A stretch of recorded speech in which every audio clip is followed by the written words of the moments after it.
Appel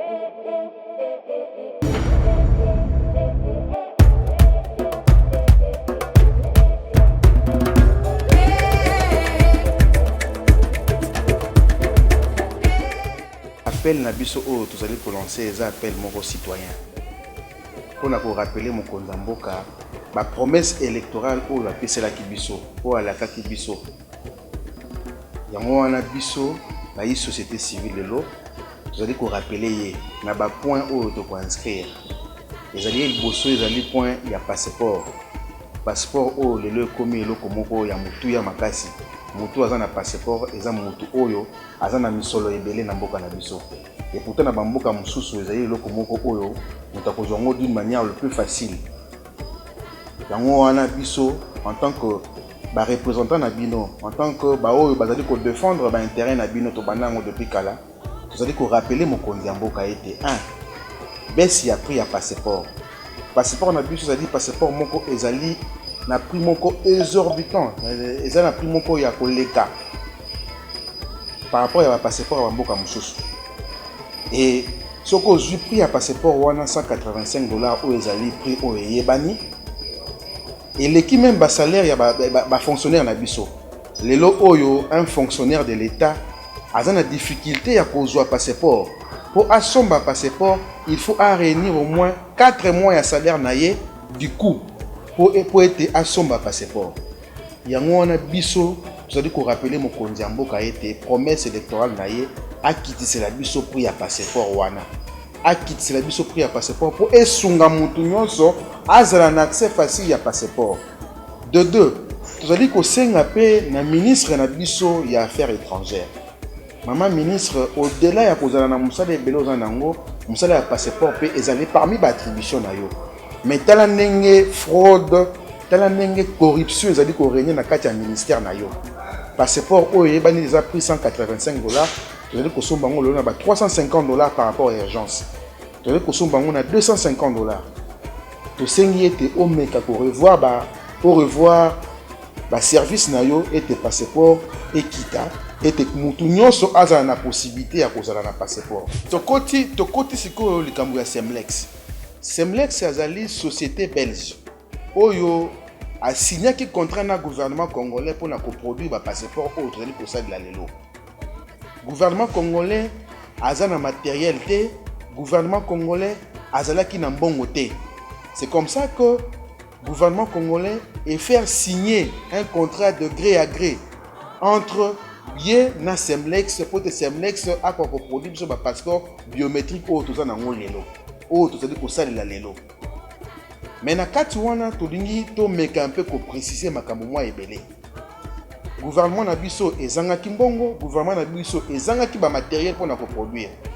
Yango wana e sollicitaki aide et sollicitaki ete ndeko société Semlex e meka ko sunga bango na sens wana. Semlex aye na mbongo na ye, Semlex aye na ba matériel informatique na ye. Et Semlex aza commerçant atie mbongo na ye en jeu et il faut récupérer yango. Et au-delà de ça, par rapport à prix à passeport, ceux qui n'ont pas moins de simaete, il faut bango mi balé pour ba fan na ba meka ko fixer prix à passeport oyo mutu nyonso kozwango le plus facilement. Mais place biso zali ko benda plus singa ezali ete par rapport il y a fait un contrat avec Semlex. Bandeko bako sabino te tozali ba société civile. Lelo soki ete contrat na Semlex esili le gouvernement congolais a déboursé mbongo ebele. Tala le autres ont la possibilité même de réunir budget na bisoté. Ce qui lelo to kati contrat na Semlex, évidemment contrat est pour 5 ans et aussi dans le mois de juin, mais Semlex par rapport na attente yé na gouvernement congolais, par rapport ya mbongo oyo ya tiaki, par rapport ya matériel oyo ya tiaki. Azongi sina mbongo na yete. Et lelo sur tangi mukanda ya ministre ya affaires étrangères ou akomela ki Semlex ou akomela ki été balingi sous ko renouveler contrat na Semlex té. Mais Semlex a aucun dérange. Akofunda RDC lelo été RDC na dépensé ki mbongo na nga lelo na sala ki na mbongo na nga lelo mais tala bakati contrat mais na récupérer nanu budget d'investissement na nga inante. Et donc RDC dérange et que c'est été tout foutu à millions de francs, de millions de dollars et de tout dédommager Semlex na mbongo na ye. Mais est-ce que tout ça na mbongo? total la ndenge gratuité enseignement ezali ko fonctionner lelo. Total la ndenge coronavirus lelo ezali mal géré. Pourquoi? Parce que le gouvernement a une capacité à mobiliser ba fonds au esengeli. Voilà un peu makambo mo ebele. Total la ndenge pe lelo budget. Vous avez un budget moko à 11 milliards. Lelo ezali ko kita to komiti na ba 6 milliards. Ça veut dire que le pays a un sérieux problème. To ko ba ce problème mususu te likolo ya problème. C'est ainsi biso ba société civile. Tozali ko senga na mokonzi ya mboka. Ya ko faire signer Semlex un nouveau contrat. Tolobi te ba renouveler, pas renouveler le contrat. Tout on a pour ça plutôt ba se faire signer un nouveau contrat. Et na kati ya contrat wana eko pesa eko définir makambo nyonso oyo esengeli. Entre autres, baisse ya prix ya passeport. Pour tozali ko comprendre te Semlex a dit ko produit ba passeport na ba mboka mususu. $85, $90, $120. Mais quand on a RDC passeport comme on a $185, on ne comprend pas majou on a n'engeni ne sale maki.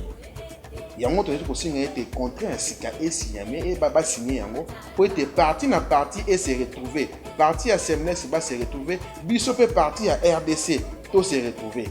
Na wana peut to ko signer pe gouvernement congolais. Le passeport ezali souveraineté.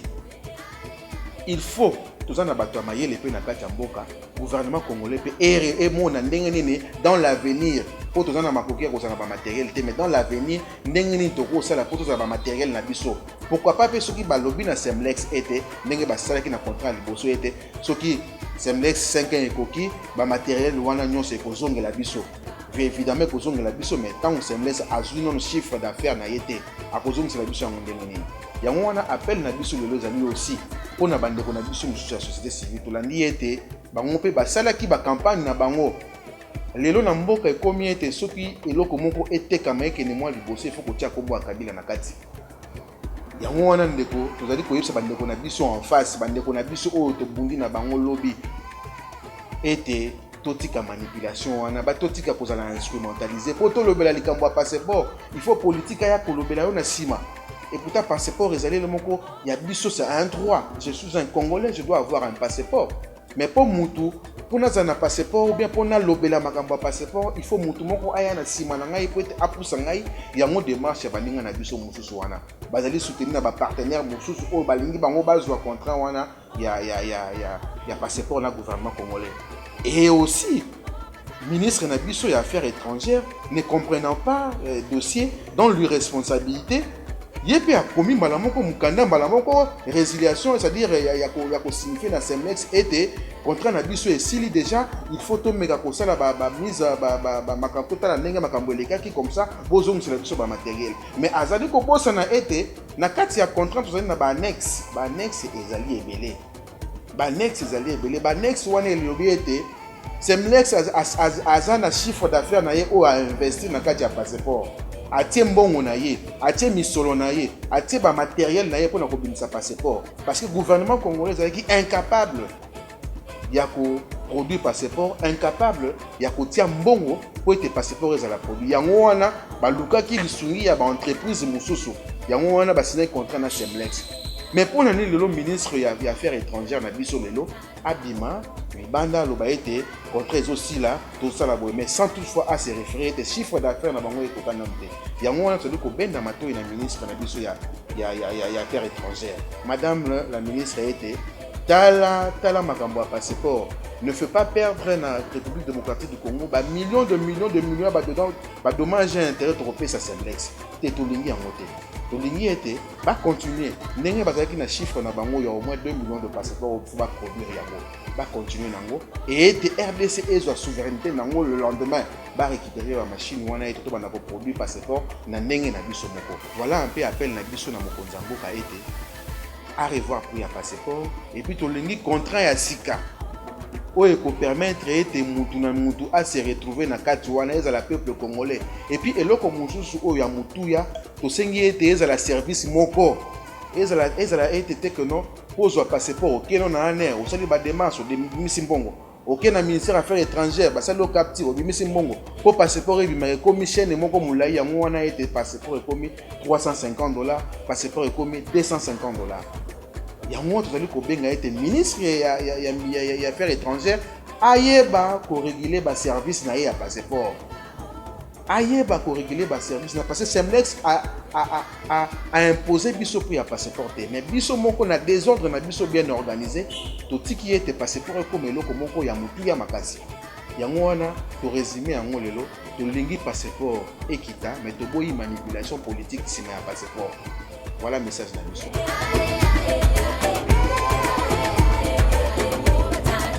Président Fachi naloba na mambo etali passeport.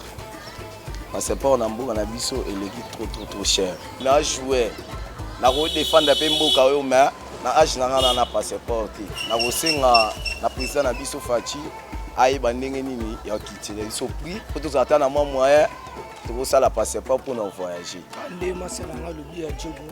Passeport ezala ndeti identité mutu.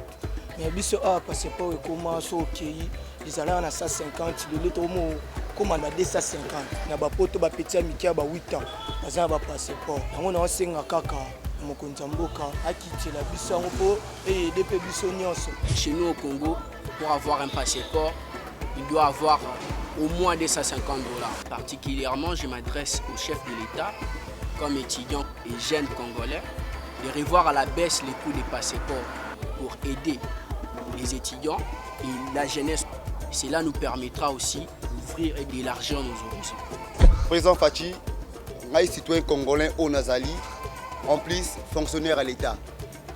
Na maigre salaire au Nazwaka, ils ont permettre ngaté na son passeport. On a signé au chef de l'État. Na okitisa prix à passeport parce qu'ils ont encore une simple identité.